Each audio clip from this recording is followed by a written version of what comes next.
আসসালামু আলাইকুম দর্শক। সমসাময়িক বাংলাদেশের নানা বিষয় নিয়ে আলোচনায় আমাদের সঙ্গে আছেন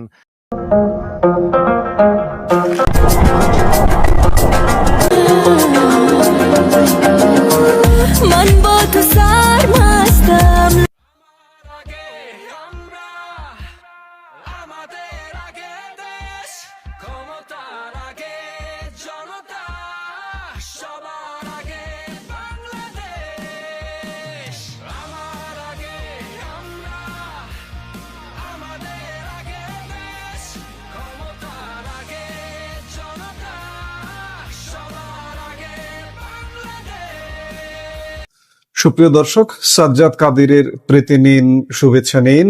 এই মুহূর্তে আপনাদের সামনে কথা বলবো। এই মুহূর্তে বাংলাদেশের সরকার প্রধান তারেক রহমান বিদেশ সফরে আছেন। প্রথমে মালয়েশিয়া থেকে এই মুহূর্তে তিনি চীন সফর করছেন। সেই সফরগুলোতে কি হচ্ছে আমরা চলুন সেই খোঁজটা একটু নিয়ে আসি। বলতে পারেন যে বাংলাদেশ ও ভারতের ভূ রাজনীতিতে এই মুহূর্তে এক বিশাল ভূমিকম্প ঘটে গেছে। হ্যাঁ, ঠিকই শুনছেন। মাত্র 4 মাস আগে বাংলাদেশের ক্ষমতায় আসার পর প্রধানমন্ত্রী তারেক রহমান এই মুহূর্তে তার সবচেয়ে বড় এবং বিতর্কিত বিদেশ সফরে রয়েছেন। মালয়েশিয়ার সফর শেষ করে তিনি সোজা পৌঁছে গেছেন বেইজিং এ, অর্থাৎ চীনে। আগামী 26শে জুন পর্যন্ত তিনি সেখানেই থাকছেন। আর এই সফর ঘিরেই এখন ভারত মহাসাগরীয় অঞ্চলে চরম উত্তেজনা। কেন জানেন? কারণ শেখ হাসিনার আমলে ভারতকে দেওয়া মংলা বন্দরের 110 একর জমির চুক্তি বাতিল করে বর্তমান ঢাকা প্রশাসন তা তুলে দিতে চলেছে চীনের হাতে। শুধু তাই নয়, চীন থেকে ধেয়ে আসছে 24টি মারাত্মক যুদ্ধ বিমান, যা বদলে দেবে ভারত সীমান্ত সুরক্ষা কৌশল। মেগা প্রকল্প মানেই মেগা দুর্নীতি বলা তারেক রহমান কেন মাত্র 4 মাসে ডিগবাজি খেলেন? কেন বিশ্বব্যাংক ছেড়ে চীনের $5 বিলিয়ন ঋণের ফাঁদে পা দিচ্ছে বাংলাদেশ?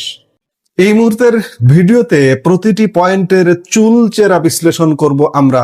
ভারত এবং বাংলাদেশ উভয় দেশের দর্শকদের জন্যই এই মুহূর্তের ভিডিওটি অত্যন্ত জরুরি। শেষ পর্যন্ত আমাদের সাথে থাকুন। চীন সফর নিয়ে কথা বলার আগে আমাদের একটু ফিরে তাকাতে হবে ঠিক 2 দিন আগে। গত 21শে জুন 2 দিনের সফরে মালয়েশিয়া গিয়েছিলেন বাংলাদেশের প্রধানমন্ত্রী তারেক রহমান। আর এই সফর নিয়ে কূটনৈতিক মহলে কিন্তু তুমুল বিতর্ক শুরু হয়েছে। তারেক রহমানের মালয়েশিয়া সফরের অন্যতম প্রধান উদ্দেশ্য ছিল বন্ধ হয়ে যাওয়া শ্রম বাজার বাংলাদেশের জন্য আবার উন্মুক্ত করা। আপনারা অনেকেই হয়তো জানেন, মালয়েশিয়ায় কর্মরত বাংলাদেশি শ্রমিকদের একটা অংশের বিরুদ্ধে জঙ্গি কার্যকলাপ এবং সন্ত্রাসী সংগঠন ISIS এর সাথে জড়িত থাকার গুরুতর অভিযোগ ওঠে। আর এই অজুহাতে ইউনূসের আমলে 2025 সালের মাঝামাঝি সময় থেকেই মালয়েশিয়া সরকার বাংলাদেশ থেকে নতুন শ্রমিক নেওয়া প্রায় বন্ধ বা সীমিত করে দেয়। এর ওপর যুক্ত হয়েছিল নিয়োগের চরম অনিয়ম আর শ্রম নীতি লঙ্ঘন। ফলাফল, নতুন করে বাংলাদেশি শ্রমিকদের সেখানে কাজ পাওয়ার সুযোগ এক প্রকার শূন্যে এসে ঠেকেছে। শুধু তাই নয়, বর্তমানে মালয়েশিয়ায় থাকা প্রায় 8 লক্ষ বাংলাদেশি শ্রমিকের অবস্থা অত্যন্ত শোচনীয়। অনেকেরই বেতন বন্ধ, আবার বেশ কিছু শ্রমিক সেখানকার কারাগারে বন্দী রয়েছেন। আর এই পুরো বিষয়টার একটা মারাত্মক নেতিবাচক প্রভাব পড়েছে বাংলাদেশের রেমিটেন্স তথা অর্থনীতির ওপর। তাহলে এই সফর থেকে তারেক রহমান কি পেলেন? 2 প্রধানমন্ত্রীর বৈঠকে সিদ্ধান্ত হয়েছে যে মালয়েশিয়া বাংলাদেশের কাছ থেকে শ্রমিক নেওয়ার বিষয়টি পুনরায় বিবেচনা করবে। ব্যাস, এটুকুই।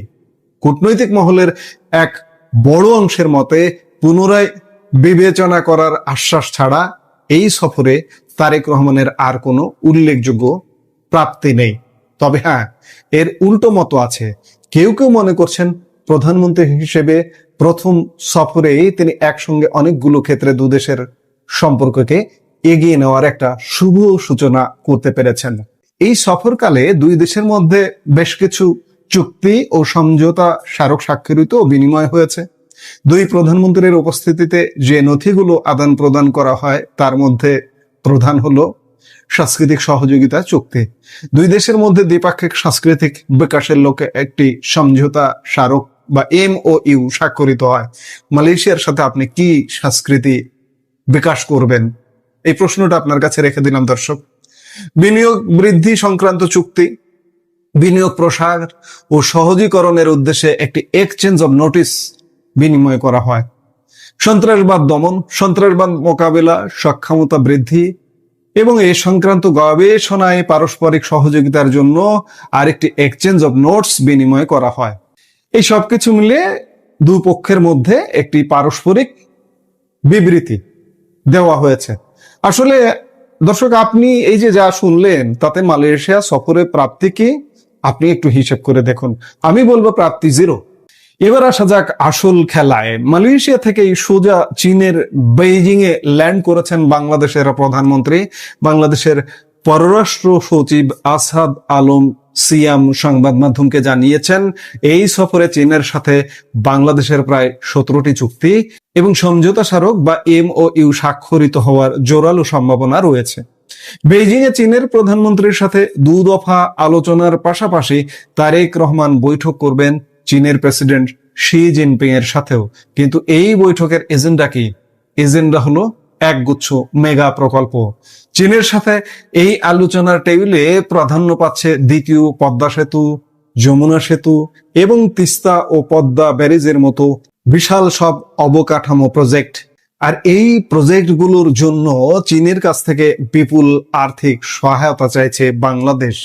এখানে একটা বড় টুইস্ট রয়েছে দর্শকদের জন্য। প্রধানমন্ত্রী হিসেবে দায়িত্ব নেওয়ার আগে এবং ঠিক পরে তারেক রহমান কিন্তু বারবার বলেছিলেন যে তিনি বড় বড় বা মেগা প্রকল্প এড়িয়ে চলবেন। তার বিখ্যাত উক্তি ছিল, মেগা প্রকল্প মানেই মেগা দুর্নীতি। কিন্তু ক্ষমতায় বসার মাত্র 4 মাসের মাথায় তার এই অবস্থান পরিবর্তন সবাইকে চমকে দিয়েছে। তিনি এখন নিজে বেশ কয়েকটি বড় মেগা প্রকল্প হাতে নিতে মরিয়া। কিন্তু কেন? আসলে এই প্রকল্পগুলোর জন্য মোটা অঙ্কের অর্থের প্রয়োজন। কিন্তু আন্তর্জাতিক ঋণদাতা সংস্থা যেমন বিশ্ব ব্যাংক, এশিয়ান ডেভেলপমেন্ট ব্যাংক কিংবা জাপানের জাইকা বাংলাদেশকে নতুন করে ঋণ দিতে এই মুহূর্তে খুব একটা আগ্রহ দেখাচ্ছে না। আর ঠিক এই সুযোগটা নিতে চাইছে চীন। চীনের ঋণের শর্ত যেমন সহজ, তেমনি তারা বিপুল পরিমাণ অর্থ ঢালতে প্রস্তুত। বাংলাদেশ সরকার এই মুহূর্তে চীনের কাছ থেকে নগদ 5 বিলিয়ন মার্কিন ডলার ঋণ ও অনুদান হিসেবে পেতে চাইছে, যা বাংলাদেশের বর্তমান অর্থনৈতিক পরিস্থিতিতে অত্যন্ত গুরুত্বপূর্ণ। তবে চীনের এই অর্থায়ন কিন্তু স্রেফ দাতব্য নয়, এর পেছনে রয়েছে গভীর সামরিক ও কৌশলগত সমীকরণ এবং উচ্চ সুদের। ওয়ার্ল্ড ব্যাংক বলেন, ADB বলেন, জাইকা বলেন, তাদের তুলনায় চীনের ঋণের সুদ বেশি এবং সহজলভ্য। এটি ঠিক, চীন যেখানে সেখানে পয়সা ঢেলে ফেলে। সরকারিভাবে এখনো কোনো বড় ঘোষণা না করা হলেও কূটনৈতিক সূত্রের খবর, এই সফরে চীনের কাছ থেকে বাংলাদেশের ভারী যুদ্ধাস্ত্র কেনার বিষয়ে চূড়ান্ত আলোচনা হতে চলেছে, যার মধ্যে সবচেয়ে উল্লেখযোগ্য হলো চীনের তৈরি 24টি অত্যাধুনিক J-10CI মাল্টি রোল যুদ্ধ বিমান। এই বিমানগুলো অত্যন্ত মারাত্মক, চোখের পলকে শত্রু ঘাঁটিতে নির্দিষ্ট লক্ষ্যে নিখুঁতভাবে আক্রমণ চালাতে এই ফাইটার জেটগুলো পারদর্শী। বিগত 1 বছর ধরেই এই যুদ্ধ বিমান কেনা নিয়ে ঢাকা এবং বেইজিং এর মধ্যে পর্দার আড়ালে আলোচনা চলছিল, অর্থাৎ ইউনূসের সময় থেকেই এই আলোচনাগুলো চলছিল। এমনকি সম্প্রতি দুই দেশের সেনা প্রতিনিধিরা এই বিমান কেনার চূড়ান্ত করতে পরস্পরের দেশ সফরও করেছেন। বাংলাদেশ সরকারের অন্দরমহলের খবর, আগামী জুলাই বা আগস্ট মাসের মধ্যেই এই যুদ্ধ বিমান কেনার চূড়ান্ত চুক্তি স্বাক্ষরিত হয়ে যেতে পারে। এখন প্রশ্ন হচ্ছে, বাংলাদেশ যদি শেষ পর্যন্ত চীনের কাছ থেকে এই বিধ্বংসী ফাইটার জেটগুলো কেনে, তবে ভারতের প্রতিক্রিয়া কি হবে? খুব স্বাভাবিকভাবে এর ওপর ভারতের জাতীয় সুরক্ষা কৌশল অনেকটাই নির্ভর করছে। বাংলাদেশ তাদের সামরিক বাহিনীকে চীনের সাহায্যে ঢেলে সাজাচ্ছে, এটা বুঝতে পেরেই কিন্তু ভারতও হাত গুটিয়ে বসে নেই। যদিও আগে থেকেই, আগের যে আওয়ামী লীগ সরকার ছিল, আওয়ামী লীগ সরকারের আমল থেকে বাংলাদেশের সর্বোচ্চ সামরিক সরঞ্জাম সর্বোচ্চ কেনা হয় চীন থেকে। নয়াদিল্লি ইতিমধ্যেই বাংলাদেশ সীমান্ত লাগোয়া ভারতের উত্তর পূর্বাঞ্চলীয় এবং পশ্চিমবঙ্গ সংলগ্ন এলাকায় নতুন মিলিটারি ক্যান্টনমেন্ট এবং আধুনিক বিমানবন্দর তৈরির কাজ পুরোদমে শুরু করে দিয়েছে। অর্থাৎ বেইজিং ঢাকা সামরিক অক্ষের জবাব দিতে ভারতও সীমান্ত জুড়ে তার প্রতিরক্ষা দেয়াল মজবুত করছে। নয়াদিল্লি প্রতিরক্ষা দেয়াল মজবুত করবার আরেকটি কারণ হচ্ছে যে চীনকে বাংলাদেশ সীমান্তে, অর্থাৎ ভারত বাংলাদেশ যে সীমান্ত, সেই সীমান্তগুলোতে চীনকে শক্তভাবে অবস্থান নেবার একটা সুযোগ করে দেওয়া হচ্ছে। এই সফরের সবচেয়ে বড় বিস্ফোরণটা লুকিয়ে আছে ভিন্ন জায়গায়, আর তা হলো বাংলাদেশের মংলা বন্দরে 110 একর জমিতে অর্থনৈতিক অঞ্চল বা ইকোনমিক জোন তৈরির প্রস্তাব। ভৌগোলিক দিক থেকে বাংলাদেশের দক্ষিণাঞ্চলের জেলা বাগেরহাটের এই মংলা বন্দরটি ভারতের পশ্চিমবঙ্গ রাজ্যের একেবারে কোল ঘেঁষে অবস্থিত। সাবেক প্রধানমন্ত্রী শেখ হাসিনার সময়ে এই মংলা বন্দরে ভারতকে একটি মুক্ত বাণিজ্য অঞ্চল বা ফ্রি ট্রেড জোন গড়তে দেওয়ার জন্য 110 একর জমি বরাদ্দের একটি দ্বিপাক্ষিক সমঝোতা চুক্তি স্বাক্ষরিত হয়েছিল। কিন্তু ঢাকার বর্তমান নেতৃত্ব অর্থাৎ তারেক রহমানের সরকার শেখ হাসিনার সেই চুক্তিটি সরাসরি বাতিল করে দিয়েছে, এবং শুধু বাতিলই করেনি, সেই কৌশলগতভাবে অত্যন্ত গুরুত্বপূর্ণ 110 একর জমি এখন তুলে দেওয়া হচ্ছে চীনের হাতে। চিন্তা করে দেখুন, পশ্চিমবঙ্গের ঠিক পাশে চীনের একটি অর্থনৈতিক অঞ্চল গড়ে ওঠা মানে ভারতের জন্য কতটা বড় স্ট্র্যাটেজিক মাথা ব্যথার কারণ। তারেক রহমানের এই চলতি সফরেই এই বিষয়ে চূড়ান্ত কথা ও সই হবার সম্ভাবনা প্রবল। শেখ হাসিনার ভারতকে দেওয়া জমি এখন চীনের পকেটে। এই একটি সিদ্ধান্তই ভারত বাংলাদেশ সম্পর্কের সমীকরণ আমূল বদলে দেওয়ার জন্য যথেষ্ট। ঘটনা এখানেই শেষ নয়। আপনারা জানেন যে দীর্ঘদিন ধরে আলাপ হচ্ছে তিস্তা প্রজেক্ট নির্মাণ চীনের হাতে দেওয়া। আপনারা জানেন যে বাংলাদেশের পররাষ্ট্রমন্ত্রী খলিলুর রহমান বিদেশ সফর করেছেন চীনে, একদম শুরুর দিকের সফরের মধ্যে চীন। সেই চীন সফরে চীনকে প্রস্তাব দিয়ে এসছেন যে আপনারা তিস্তা মেগা প্রজেক্টটা করবেন। এটিও ভারতের একটি মাথা ব্যথার কারণ তিস্তা প্রজেক্টটা কোথায়? চিন্তা করুন দর্শক, ভারতের কৌশলগত চিকেন স্নেকের কাছাকাছি। তাহলে কি হতে পারে সেটি আপনি স্বাভাবিক চিন্তায় যদি চিন্তা করেন তাহলেই বুঝতে পারছেন। তারেক রহমান বেইজিং থেকে তার মূল প্রত্যাশা অর্থাৎ এই $5 বিলিয়ন ফান্ড এবং মেগা প্রজেক্টের আশ্বাস কতটা আদায় করতে পারেন সেটাই এখন দেখার বিষয়।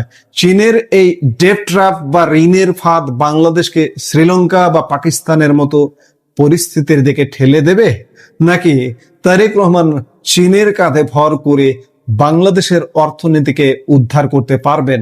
আর ভারতের ঠিক দোরগোড়ায় চীনের এই জাঁকিয়ে বসা নয়াদিল্লি কিভাবে মোকাবেলা করবে? বাংলাদেশের কি চীনের ওপর এতটা নির্ভরশীল হওয়া ঠিক হচ্ছে?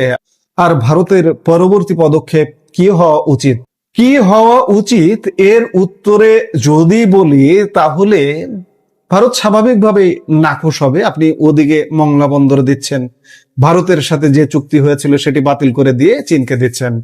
আবার এই যে তিস্তা প্রজেক্ট নিয়েও ভারতের সাথে মোটামুটি কথাবার্তা চূড়ান্ত হয়ে গিয়েছিল, সেটিও বাতিল করে আপনি চীনে দিচ্ছেন। ওদিকে মংলা বন্দরও ভারত লাগোয়া, এদিকে তিস্তা প্রজেক্টও ভারত লাগোয়া। এতে করে আপনার সবচেয়ে নিকট প্রতিবেশী দেশ ভারতের আপনার প্রতি যে সহযোগিতাগুলো ছিল বাংলাদেশের প্রতি, সেই সহযোগিতাগুলো দিনকে দিন সীমিত হয়ে আসবে, বাংলাদেশের উপর নানা চাপ বাড়বে। এটি খুব স্বাভাবিক। আমরা ইতিমধ্যে নানা চাপ আসতে শুরু করেছে, সেগুলো দেখছি, চাপগুলো নিয়ে আমরা কথা বলেছি। যেমন সীমান্তে পুশব্যাক, তারপরে নেপালের বিদ্যুৎ বন্ধ, তারপরে কদিন পরে আদানি বিদ্যুৎ বন্ধ করে দেবে, ট্রান্সশিপমেন্ট ইতিমধ্যেই ইউনূসের আমল থেকেই বাতিল। আজ পর্যন্ত 4 মাস হয়ে 5ম মাস হলো নির্বাচিত তারেক সরকার এসছে, আজ পর্যন্ত ভারতীয় ভিসা, ট্যুরিস্ট ভিসা চালু হয়নি। এবং আরো যে কর্মকাণ্ডগুলো আছে সেই কর্মকাণ্ডগুলো ভারত সীমিত করে দেবে। এতে করে ক্ষতিগ্রস্ত হবে বাংলাদেশ।